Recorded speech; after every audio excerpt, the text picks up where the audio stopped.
Exatamente. Nossa pauta médica hoje é sobre a saúde intestinal. Como cuidar dessa saúde? Doutor Liboni está aqui para tirar todas as nossas dúvidas sobre esse assunto. Seja bem-vindo, doutor. Obrigado. E nós chamamos o intestino de segundo cérebro. Esse termo faz sentido? Por que que se usa isso? Faz sim.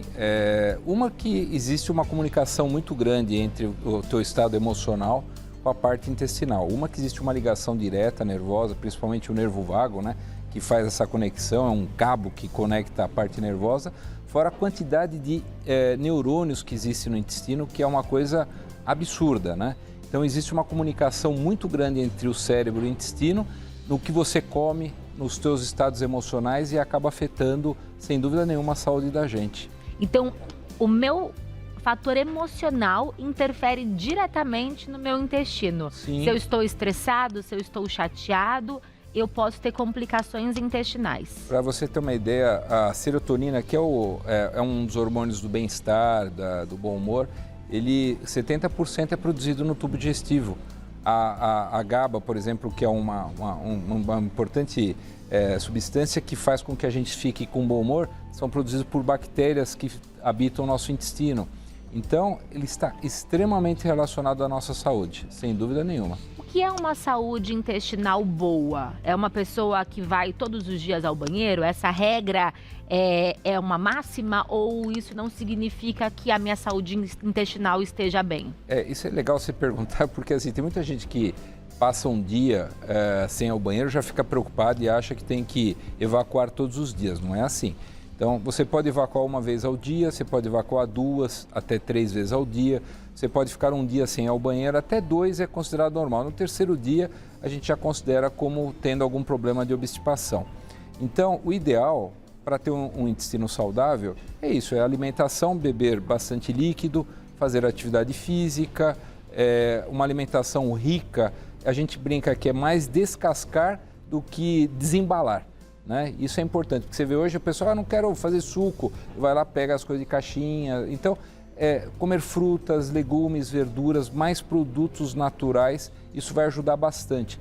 E tentar manter a flora intestinal da gente, que a microbiota cada vez mais a gente tem estudado e a gente tem visto que é muito importante para a defesa imunológica, porque o nosso intestino também tem uma grande importância do sistema imunológico. Então, quanto mais saudável eu tiver com esse intestino, melhor.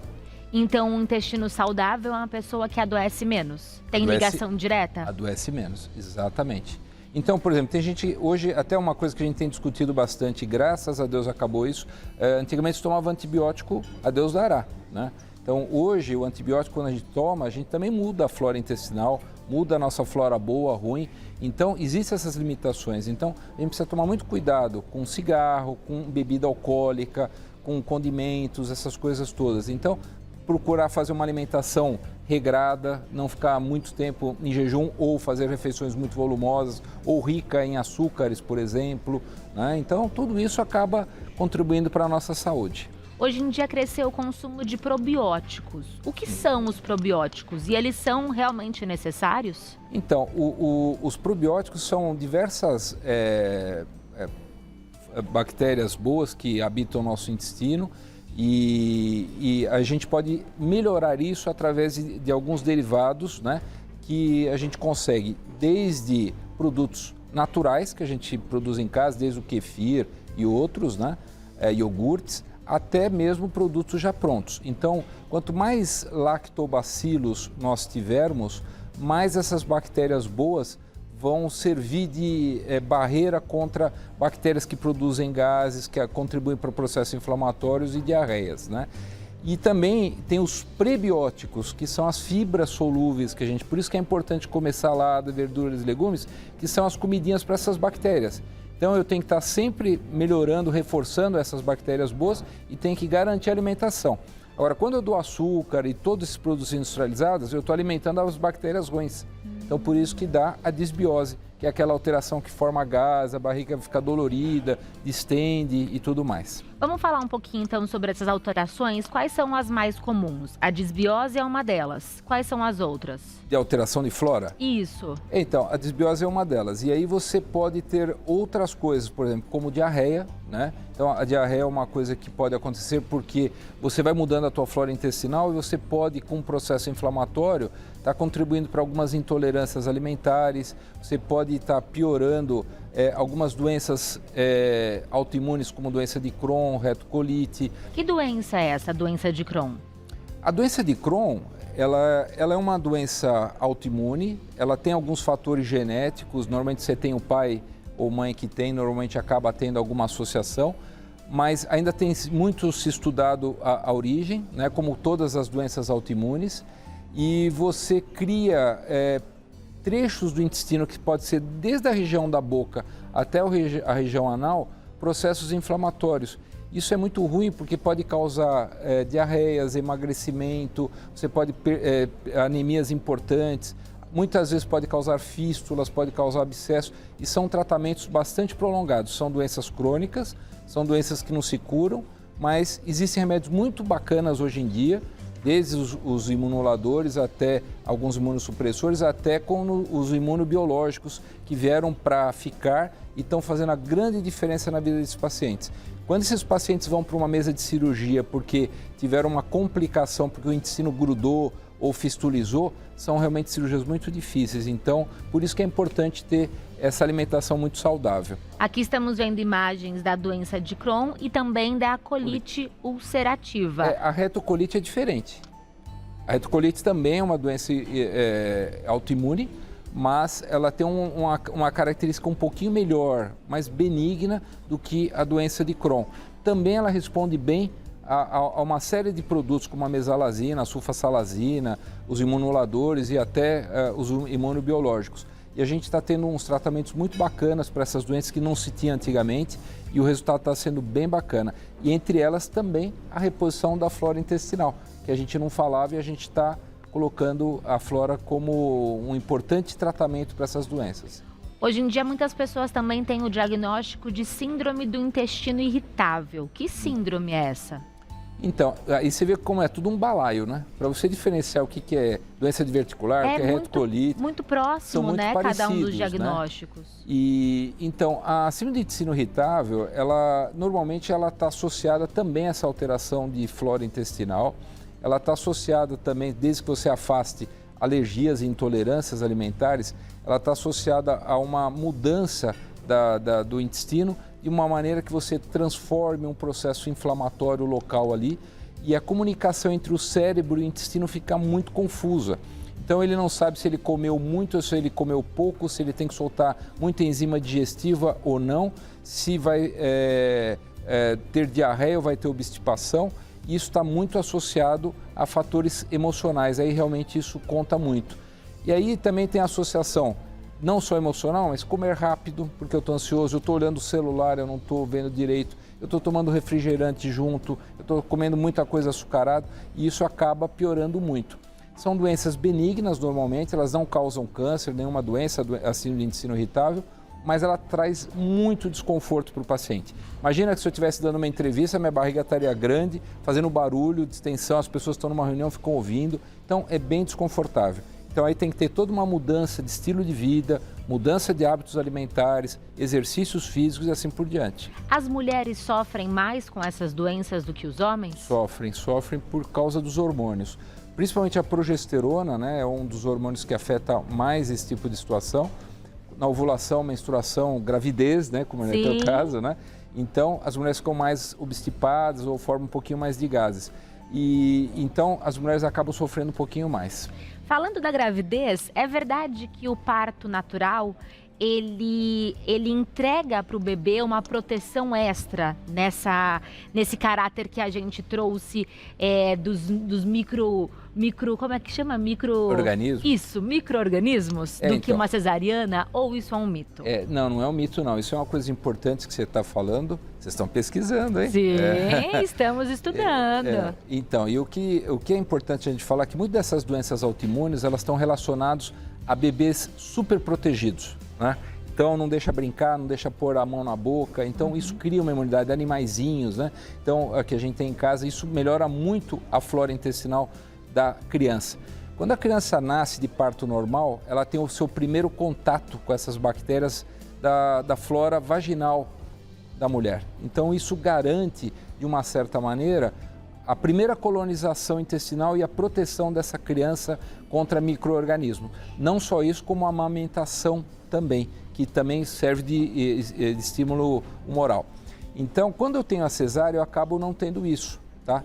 Não que tenha grandes problemas, mas a gente vê que existe já uma diferença importante.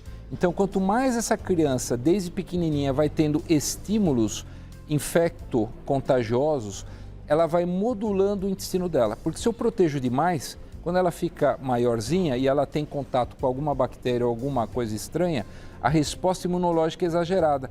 Por isso que muitas vezes aparece a retocolite e a doença de Crohn, que são, inclusive, doenças mais comuns de áreas urbanas e não áreas rurais. Ou seja, a criança pode sim ter contato com animais, sim. com terra, com ambientes que não sejam perfeitamente higienizados, porque tudo isso vai contribuir para a formação dela. Ou seja, ser uma criança normal. Não uma astronauta. Pronto, muito bom, doutor. E há alguma relação do intestino preso com o surgimento de hemorroidas, que também é um mal que atinge muitas pessoas? Assim, a hemorroida, né, como está aí, você tem uma classificação importante. Então, o plexo hemorroidário é normal em todo mundo. Quando você começa a ter sangramentos ou exteriorização, é porque você está tendo uma perda da contenção dessa estrutura para a região.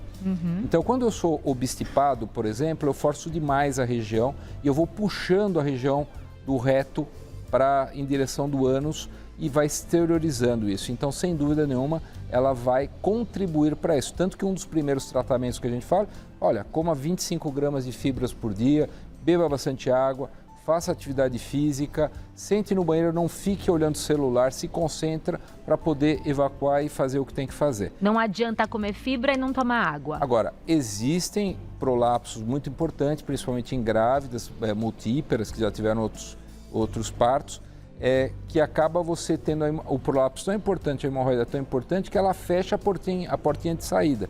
Então, eu fico forçando e não consigo, porque... Que são os graus, né, que a gente está vendo. Basicamente, a hemorroida grau 4, né, que acaba prejudicando a evacuação, né, que você tem que ter um trajeto livre, você tem um trajeto ocupado por veias ou por um descenso da região do reto. Vamos responder algumas perguntinhas que chegaram para a gente no @Gazeta Mulheres. Uma delas é da Cristiane. Ela gostaria de saber como acabar com os gases sem medicação. Então, a primeira coisa, mastigação. Mastigação é onde começa a digestão. A segunda coisa é beber bastante líquido junto com as refeições. Não adianta eu só comer mais fibras e não hidratar, porque senão vai formar gás mesmo que existe a fermentação.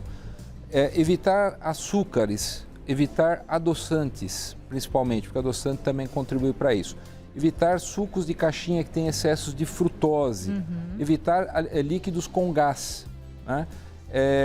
Pão, a gente pede para, se possível, usar uma torradeira para secar, tirar aquela umidade, né? Que ele ajuda na digestão, e principalmente pão integral, evitar farinha branca. Comer mais legumes e verduras cozidas do que folhas cruas. O que mais? Acho que já falamos tudo? Acho que falamos bastante, né? Basicamente, uma mudança alimentar, Sim, né? E tentar, assim, quando sentir vontade de ir no banheiro, vai, porque mulher tem muito disso. Então, o que acontece? Estou em uma reunião, eu estou num lugar que não é muito favorável, eu não vou no banheiro.